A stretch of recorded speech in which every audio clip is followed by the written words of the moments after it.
അങ്ങനെയാണെങ്കിൽ മകളിലേക്ക് ഈ അന്വേഷണം എത്തും അല്ലെങ്കിൽ നോട്ടീസൊക്കെ കൊടുക്കും ചോദ്യം ചെയ്യുമെന്നൊരു തോന്നലുണ്ടോ? നിങ്ങൾക്കുണ്ടെങ്കിൽ നിങ്ങൾ വെച്ചിരിക്കുന്നു, ഞാനുണ്ടെങ്കിൽ ഞാൻ പറഞ്ഞോളാം നിങ്ങളോട്. നിങ്ങൾക്ക് അങ്ങനെ ഒരു തോന്നലുണ്ടെങ്കിൽ ആ തോന്നലും കൊണ്ട് നിങ്ങൾ നടക്ക്, ബാക്കി നമുക്ക് പിന്നീട് പറയാം.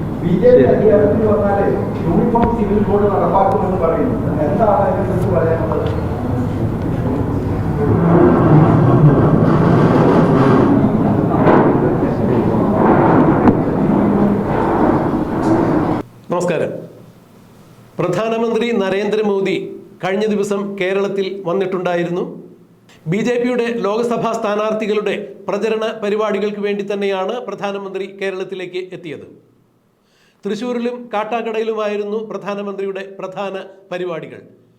ഈ പരിപാടികളിൽ അത്രയും പ്രധാനമന്ത്രി കേരള സംസ്ഥാനത്തിൻ്റെ മുഖ്യമന്ത്രിയായ പിണറായി വിജയനും പിണറായി വിജയൻ്റെ കുടുംബവും നടത്തിയ അഴിമതി കഥകളെക്കുറിച്ച് എണ്ണി പറഞ്ഞുകൊണ്ടാണ് പ്രചരണ പരിപാടിയിൽ പ്രസംഗിച്ചത്. തൃശ്ശൂരിലും കാട്ടാക്കടയിലും പ്രധാനമന്ത്രി കാലിക പ്രസക്തിയുള്ള എല്ലാ വിഷയങ്ങളും ചർച്ച ചെയ്യുകയും അതിൻ്റെ രാഷ്ട്രീയ പ്രാധാന്യം ജനങ്ങൾ തിരിച്ചറിയണം എന്നുള്ള ഉദ്ദേശത്തോടു കൂടി കരുവന്നൂർ ബാങ്ക് കൊള്ളയും സ്വർണ്ണക്കള്ളക്കടത്തും AI ക്യാമറ വിവാദവും ഇപ്പോൾ സജീവമായി നിലനിൽക്കുന്ന മുഖ്യമന്ത്രിയുടെ മകളുടെ മാസപ്പടി വിവാദവുമെല്ലാം പ്രധാനമന്ത്രി തൻ്റെ പ്രസംഗത്തിന് വിധേയമാക്കുകയുണ്ടായി. മുഖ്യമന്ത്രിക്കും മുഖ്യമന്ത്രിയുടെ സർക്കാരിനെതിരെയും പ്രധാനമന്ത്രി ആഞ്ഞടിക്കുകയുണ്ടായി. കേന്ദ്രത്തിൽ നിന്നും കേരളത്തിന് കിട്ടുന്ന ഫണ്ടുകൾ അത്രയും പദ്ധതി വിഹിതങ്ങൾ അത്രയും വകമാറ്റി ചിലവഴിച്ചുകൊണ്ട് മുഖ്യമന്ത്രി സർക്കാരും ധൂർത്തടിക്കുന്നു. അതുകൊണ്ട് കേരളത്തിലെ ക്ഷേമ പെൻഷനും ശമ്പളവും മുടങ്ങുന്നു. എന്നാൽ ഈ ശമ്പളവും ക്ഷേമ പെൻഷനുകളും കൊടുക്കുവാൻ വേണ്ടി കേന്ദ്രം നൽകുന്ന പദ്ധതി വിഹിതങ്ങൾ ഉപയോഗിക്കുന്നു. ഇതാണ് പ്രധാനമന്ത്രി പിണറായി വിജയൻ സർക്കാരിനെതിരെ ആഞ്ഞടിച്ചുകൊണ്ട് സംസാരിച്ച ഒരു കാര്യം. കൂടാതെ കരുവന്നൂർ വിഷയത്തിൽ CPM നേരിട്ട് ഭരിക്കുന്ന സഹകരണ സംഘങ്ങൾ, അതായത് കേരളത്തിലെ 48 സഹകരണ സംഘങ്ങൾ വഴി CPM കേരളത്തിലെ സാധാരണക്കാരെ കൊള്ളയടിക്കുന്നു. അവരവരുടെ, അതായത് സാധാരണക്കാരൻ്റെ ചെറിയ സമ്പാദ്യങ്ങൾ പോലും അടിച്ചുമാറ്റി CPM കൊള്ളക്കാരായി തീർന്നിരിക്കുന്നു. അവർ ധനസമ്പാദനം നടത്തിയിരിക്കുന്നു.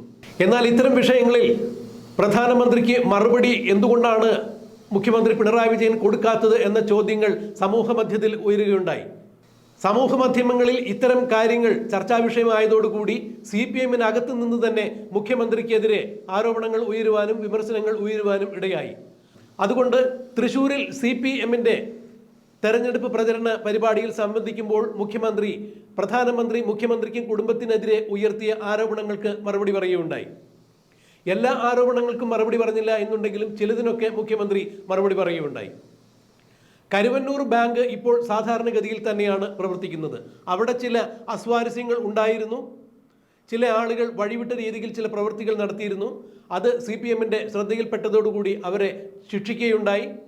ഇപ്പോൾ കരുവന്നൂർ സാധാരണ നിലയിൽ തന്നെയാണ് പ്രവർത്തിക്കുന്നത് എന്നാണ് പിണറായി വിജയൻ പ്രചരണ പരിപാടിയിൽ സംബന്ധിച്ചുകൊണ്ട് സംസാരിച്ചപ്പോൾ പറഞ്ഞത്. കരുവന്നൂരിൽ 117 കോടിയുടെ നിക്ഷേപം തിരിച്ചു കൊടുത്തു കഴിഞ്ഞു. 103 കോടി രൂപയുടെ വായ്പകൾ കൊടുത്തിരിക്കുന്നു. ഇപ്പോൾ തീർത്തും കേരളത്തിലെ എല്ലാ സഹകരണ ബാങ്കുകളും പ്രവർത്തിക്കുന്നത് പോലെ സാധാരണഗതിയിൽ തന്നെയാണ് കരുവന്നൂർ ബാങ്ക് പ്രവർത്തിക്കുന്നത് എന്നാണ് മുഖ്യമന്ത്രി പറഞ്ഞത്.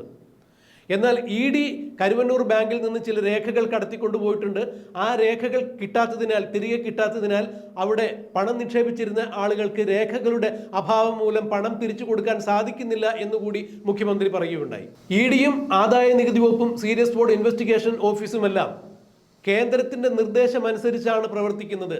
BJP ഇതര സർക്കാരുകളെ ഏത് വിധേനയും തറപറ്റുക എന്നുള്ള ഉദ്ദേശത്തോടു കൂടി കേന്ദ്ര BJP സർക്കാരിൻ്റെ നിർദ്ദേശാനുസരണത്തോടു കൂടി തന്നെയാണ് ഇത്തരം ഏജൻസികൾ പ്രവർത്തിക്കുന്നത്.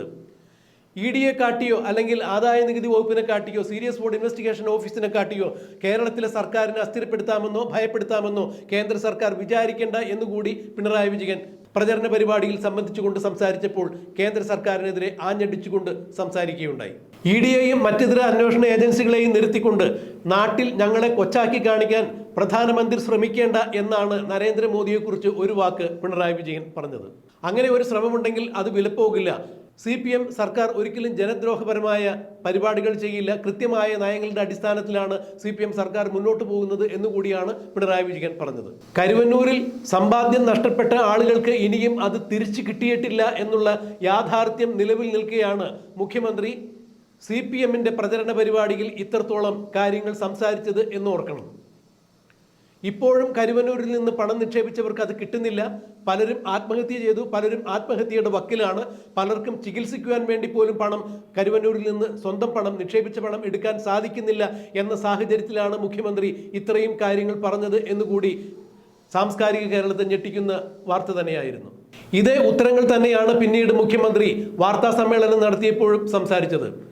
കേരള സർക്കാരിനെ ഏതെങ്കിലും തരത്തിലുള്ള അന്വേഷണ ഏജൻസികളെ കാട്ടി പേടിപ്പിക്കുവാനോ ഞങ്ങളുടെ ഫണ്ടുകൾ മരവിപ്പിച്ചുകൊണ്ട് നിങ്ങൾ ഏതെങ്കിലും തരത്തിൽ നേട്ടമുണ്ടാക്കാനോ ശ്രമിക്കേണ്ട എന്ന് തന്നെയാണ് നരേന്ദ്രമോദി സർക്കാരിനെതിരെ ആഞ്ഞടിച്ചുകൊണ്ട് പിണറായി വിജയൻ മാധ്യമങ്ങളോട് സംസാരിച്ചപ്പോഴും പറഞ്ഞത്.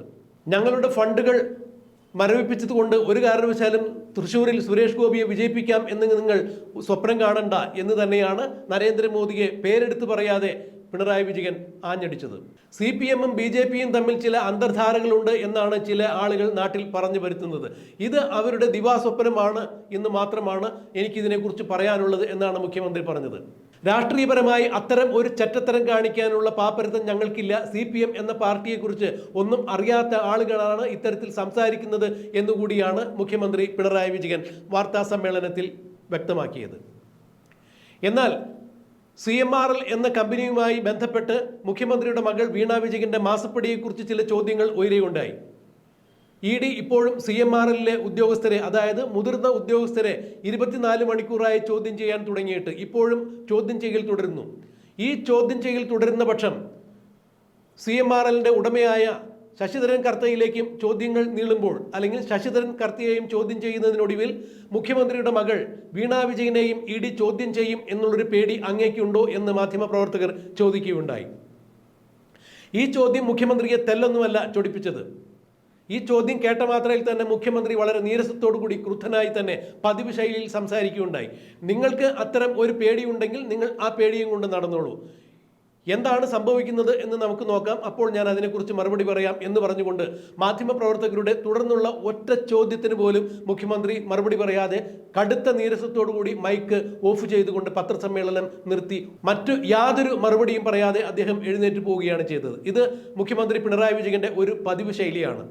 മുഖ്യമന്ത്രിക്ക് സുഖിക്കാത്ത, രസിക്കാത്ത, അല്ലെങ്കിൽ മുഖ്യമന്ത്രി പ്രതീക്ഷിക്കാത്ത ഏതെങ്കിലും ചോദ്യങ്ങൾ, അത് രാഷ്ട്രീയപരമാവട്ടെ, കുടുംബപരമാവട്ടെ, വ്യക്തിപരമാവട്ടെ, ഏതെങ്കിലും ഒരു ചോദ്യങ്ങൾ മാധ്യമ സമ്മേളനത്തിൽ മാധ്യമപ്രവർത്തകർ ഉയർത്തുകയാണെങ്കിൽ ഒന്നുകിൽ മുഖ്യമന്ത്രി മൈക്ക് ഓഫ് ചെയ്ത് എഴുന്നേറ്റ് പോകും, അല്ലെങ്കിൽ എന്തെങ്കിലും തട്ടാമുട്ടി ഉത്തരങ്ങൾ പറഞ്ഞ് അതിൽ നിന്ന് രക്ഷപ്പെടും. ഇത് തന്നെയാണ് ഇവിടെ മുഖ്യമന്ത്രിയുടെ മകളായ വീണ വിജയനിലേക്ക്, എക്സാലോജിക്കിലേക്കും ED അന്വേഷണം ചെന്നെത്തുമോ എന്നുള്ള ചോദ്യത്തിന് മറുപടിയായി മുഖ്യമന്ത്രി പറഞ്ഞതും, അഥവാ മറുപടി കൊടുക്കാതെ മൈക്ക് ഓഫ് ചെയ്ത് എഴുന്നേറ്റ് പോയതും.